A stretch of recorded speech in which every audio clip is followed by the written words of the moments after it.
आपको ये भी बताते हैं कि महुआ मोइत्रा के खिलाफ पैसे लेकर सवाल पूछने के आरोपों की जांच किसने की थी।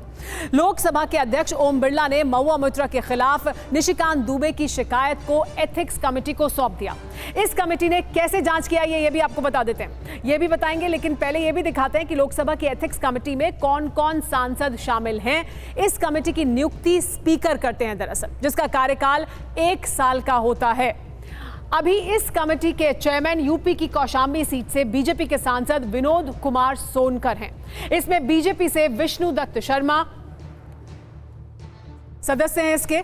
इसके अलावा सुमेधानंद सरस्वती इसके सदस्य हैं, अपराजिता सारंगी, इसके अलावा डॉक्टर राजदीप रॉय, सुनीता दुग्गल जो हमारे साथ भी पैनल पर मौजूद हैं, और डॉक्टर सुभाष भामरे इसके सदस्य हैं। तो कांग्रेस से वी वैथिलिंगम और परनीत कौर इसके सदस्य हैं।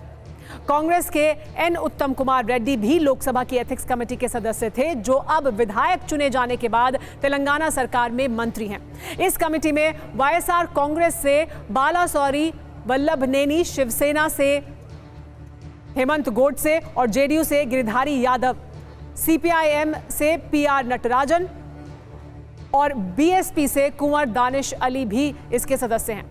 तो ये एथिक्स कमेटी है, और इस एथिक्स कमेटी ने जांच कैसे किया ये वो भी आपको बताते हैं। एथिक्स कमेटी कैसे जांच करती है, महुआ मामले की जांच का अंक शास्त्र क्या है वो समझिए।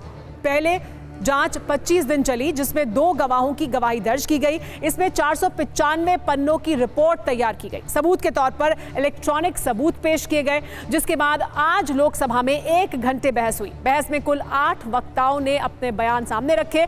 एथिक्स कमेटी को कुल 10 मेंबर्स में से 4 नो मिले थे, जबकि 6 पक्ष में थे। महुआ के पक्ष में वोट किया था उन्होंने, और विपक्ष में 6 सदस्यों का वोट पड़ा था। जिसके बाद आज लोकसभा में चर्चा के बाद फाइनल फैसले पर चर्चा हुई, जिसमें अनैतिक, अशोभनीय, सवाल के बदले पैसा, सदस्यता उचित नहीं है ये कहा गया, क्योंकि उन्होंने सवाल के बदले पैसे लिए। जैसे बातें होने के बाद सदस्यता से निष्कासन का फैसला सुना दिया गया। हमारे साथ सुनीता दुग्गल जी बनी हुई है लगातार। सुनीता दुग्गल जी, लेकिन ये जहां एक तरफ सवाल पूछा गया कि दर्शन हीरानंदानी को क्यों नहीं बुलाया गया एथिक्स कमेटी के सामने, महुआ मोइत्रा का यह भी आरोप है कि उनके वकील को या उनको खुद को क्रॉस एग्जामिन करने का मौका नहीं दिया गया, उन्हें अपना पक्ष पूरी तरह से रखने का मौका नहीं दिया गया। सुमेरा जी, देखिए, एथिक्स कमेटी जो है वो एक कमेटी है, वो कोई कोर्ट नहीं है कि जिसके अंदर जो है वो फर्दर उनको क्रॉस एग्जामिन करने का जो है वो उनको मौका मिले। उन्होंने अपनी बात रखी, सब पक्षों ने अपनी बात रखी, उसके बाद इन सब तथ्यों के ऊपर जो है वो कमेटी के मेंबर्स और कमेटी के चेयरमैन सब मिलकर उसके ऊपर जो है वो निर्णय लेते हैं और उसको अपनी रिपोर्ट पेश करते हैं। तो ये जो है इसलिए ये कहना कि अभी उनको जो है, क्योंकि देखिए जो सुनीता जी आप कह रही कोर्ट नहीं है, लेकिन फैसला तो कोर्ट की तरह ही सुनाया गया।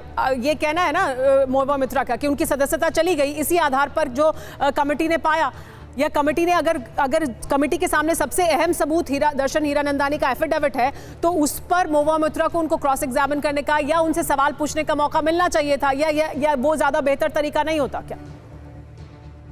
नहीं, ये देखिए कि यहाँ पर हमने थोड़ा सा, मैं आपको क्लियर कर दूं कि हम लोगों की रिकमेंडेशंस थी, रिकमेंडेशंस के बेसिस के ऊपर जो है वो फाइनल डिसीजन जो है वो सदन के अंदर होना था। सभी सांसदों ने मिलकर जो है उस पर डिसीजन लेना था। हम लोगों ने कोई डिसीजन नहीं दिया, हम लोगों ने सिर्फ रिकमेंडेशंस दी। उन रिकमेंडेशंस के ऊपर जो है पार्लियामेंट अफेयर मिनिस्टर जो है उन्होंने समय दिया सभी को उसके ऊपर बोलने का, उस रिपोर्ट के ऊपर, और उसके बाद जो है वो हमारे स्पीकर महोदय जो है उन्होंने सबको सुना, और सुनने के बाद वोटिंग हुई, वोटिंग के बाद ये निर्णय हुआ। जी हाँ, लेकिन संसद में आज चर्चा के दौरान क्या हुआ, चर्चा के दौरान अलग अलग पक्षों की तरफ से क्या कहा गया वो भी आपको सुनवाते हैं। एथिक्स कमेटी की सिफारिश पर आज जब लोकसभा में जोरदार बहस हुई, आप देखिए बीजेपी के सांसद हिना गावित और कांग्रेस सांसद मनीष तिवारी ने महुआ मोइत्रा पर कार्रवाई के पक्ष और विपक्ष में क्या कुछ कहा। 2005 में सेम डे रिपोर्ट उनकी सरकार थी, सेम डे रिपोर्ट आया था और 10 सांसदों को सेम डे इन्होंने निकाला था। तो 1951-52 में श्री मुदगल जी जो उस समय माननीय सांसद थे, उन्हें पैसे लेने के आरोप में संसद ने निकाला था। और ये आज जो इंसिडेंट हो रहा है, इससे पहले 13 सांसदों को इसी तरह निकाला गया है।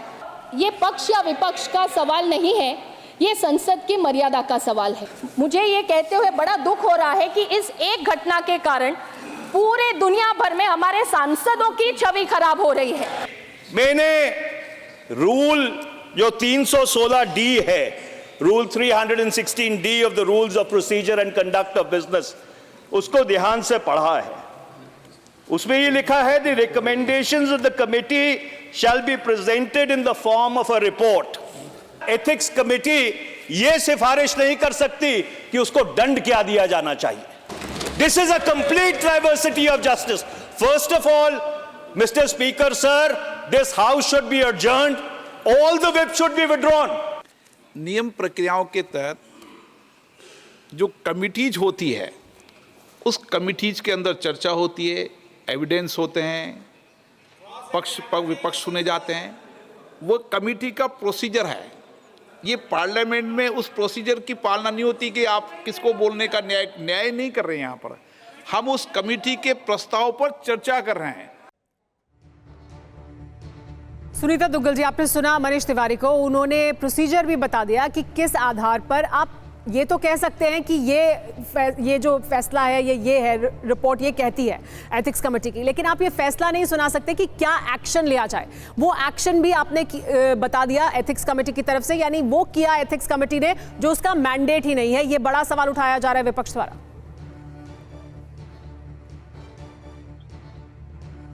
सुमेरा जी मुझसे सवाल कर रहे हैं आप? जी सुनीता जी, एक बार अपना क्वेश्चन रिपीट करेंगे प्लीज? सुनीता जी, अभी हमने मनीष तिवारी को सुनाया, आज उन्होंने संसद में बात रखी है। कांग्रेस पार्टी की तरफ से और विपक्ष की तरफ से सवाल उठाया गया है कि एथिक्स कमेटी ने सिफारिश कर दी, क्या एक्शन लिया जाए, जबकि उन्हें सिर्फ रिपोर्ट देनी है। एक्शन क्या लिया जाए, ये मैंडेट ही नहीं है एथिक्स कमेटी का। ये सवाल उन्होंने उठाया, प्रोसीजर भी बताया लोकसभा में चर्चा के दौरान। तो क्यों एथिक्स कमेटी ने ऐसा किया? क्या कर सकती है एथिक्स कमेटी ऐसा कि वो ये भी बता दे कि सदस्यता रद्द की जानी है? नहीं, देखिए मैंने आपको जैसा बताया कि रिकमेंडेशंस हैं, ये रिकमेंडेशंस के ऊपर फर्दर जो है वो क्या डिसीजन लेना है, ये तो जो वहां पर डिस्कशन होगी, डिस्कशन के बाद जो पूरा सदन जो तय करेगा उसके ऊपर जो है वो फाइनल डिसीजन होता है कि अगर जो है उसके ऊपर जैसे वोटिंग हुई, वोटिंग में कितने सदस्य जो उसके पक्ष में हैं, कितने सदस्य उसके विपक्ष में हैं, उसके बेसिस के ऊपर जो है निर्णय हुआ है। एथिक्स कमेटी ने रिकमेंडेशन दी है, वो रिकमेंडेशन को मानना नहीं मानना ये सदन की जो है ऊपर निर्भर करता है। जी हाँ, लेकिन एक और सवाल उठाया गया था विप को लेकर कि विप भी विड्रॉ करनी चाहिए, क्योंकि अगर आप विप जारी कर देते हैं यानी आप रास्ता बता रहे हैं कि किस तरफ वोट करना है। यानी सभी इकट्ठा हुए थे संसद में आज, जो मनीष तिवारी ने सवाल भी उठाया, जो कांग्रेस पार्टी की तरफ से और टीएमसी की तरफ से भी सवाल उठाया गया कि आप यहाँ पर जज की भूमिका में बैठे हैं ये फैसला करने के लिए कि एक सांसद की सदस्यता रद्द की जानी है, और विप जारी किया है, यानी आपने डायरेक्शन भी बता दिया है। क्या ये सही था? देखिए ये तो नहीं, देखिए ऐसा है कि मैंने जैसे आपको पहले कहा कि एथिक्स कमेटी जो है उसने अपनी रिपोर्ट पेश करी है और कुछ रिकमेंडेशंस करी हैं, सभी बातों को ध्यान में रखते हुए, सभी तथ्यों को ध्यान में रखते हुए, सबको सुनने के बाद उसके बाद जो है निर्णय, फाइनल डिसीजन जो है वो तो हाउस का है, हाउस ने है उस पे क्या निर्णय लेना है। देखिए रिपोर्ट में ये कहा गया कि आप इनकी सदस्यता खत्म होनी चाहिए, ये रिपोर्ट में कहा गया। रिपोर्ट में ये नहीं कहा गया कि हमने रिपोर्ट देखी, हमने रिपोर्ट तैयार की और हमारे मुताबिक जो आरोप लगे हैं वो सही है या गलत है। आप एक जो रिपोर्ट है वो ये कह सकती है कि हमने जो आरोप लगाए गए हैं वो हमने पाया कि वो सही है, लेकिन रिपोर्ट में ये भी कहा गया कि क्या एक्शन लेना चाहिए, इस पर सवाल उठाया जा रहा है। नहीं, मैंने आपको बताया कि जो रिकमेंडेशंस हैं उस रिकमेंडेशंस के ऊपर जो फाइनल डिसीजन जो है वो हाउस ने लेना है कि हाउस जो है उस पे क्या डिसीजन लेता है। तो इसमें ये कोई एक फाउंडेशन नहीं है कि आपने इसको जो उसमें लिखा हुआ है कमेटी ने या जो रिपोर्ट में हम कह रहे हैं वही करना है। तो ये तो फैसला हाउस ने करना है कि उसके ऊपर फाइनल डिसीजन क्या लेना है। जी सुनीता जी, हम अपने दर्शकों को कुछ और इस पर जो जानकारी निकलकर सामने है, कुछ और बाइट सुनवाते हैं ताकि और समझ में आए कि बड़ा सवाल क्या है, दरअसल क्यों ये मामला इतना बड़ा बना था। आपको बीजेपी के प्रहलाद जोशी और टीएमसी के कल्याण बैनर्जी को सुनवाते हैं और फिर हम कुछ और सवाल करेंगे। इसी सदन जब वेस्ट बंगाल के ही माननीय सोमनाथ चटर्जी स्पीकर थे, उसी टाइम 10 लोगों को निष्कासित किया गया था कैश फॉर क्वेरी में। इस मामले में जब पूछा गया कि जो 10 लोग बैठे थे, एमपी अंदर ही बैठे थे, तब रिक्वेस्ट किया गया इन लोगों को भी अपना समर्थन देने के लिए कृपया आप अनुमति दें। तब सोमनाथ चटर्जी साहब ने स्पष्ट रूप से कहा था, जो इंक्वायरी कमेटी था, इस कमेटी के सामने ये पेश हुए थे, इनका पूछताछ हुआ है, पूरा कमेटी चर्चा करके निष्कर्ष पर पहुंचा है। अभी तो इस सदन में बोलने के लिए कोई अधिकार नहीं है। May is a parliament, is a house members, but today all we are deciding the right of a person. When we are deciding the right of a person, we are all acting as a quasi-judicial body. And before a quasi-judicial body, a affected person should be heard. Thereafter, sir, in a quasi-judicial proceeding, right of cross-examination is a fair hearing. Sir, right of hearing is not a fanciful. दी गई शिकायत पर आचार संहिता की पहली report पर विचार के उपरांत समिति के निष्कर्षों को स्वीकार करती है कि सांसद श्रीमती महुआ मित्रा का आचरण अनैतिक और संसद सदस्य के रूप में अशोभनीय है और इस कारण उनको लोकसभा सदस्य बने रहना उपयुक्त नहीं होगा। इसलिए संकल्प करती है कि उन्हें लोकसभा की सदस्यता से निष्कासित कर दिया जाए। जो सदस्य इस प्रस्ताव के पक्ष में हाँ कहें, जो विरोध में ना कहें, मेरे विचार में निर्णय हाँ वालों के पक्ष में हुआ, हाँ वालों के पक्ष में प्रस्ताव स्वीकृत हुआ।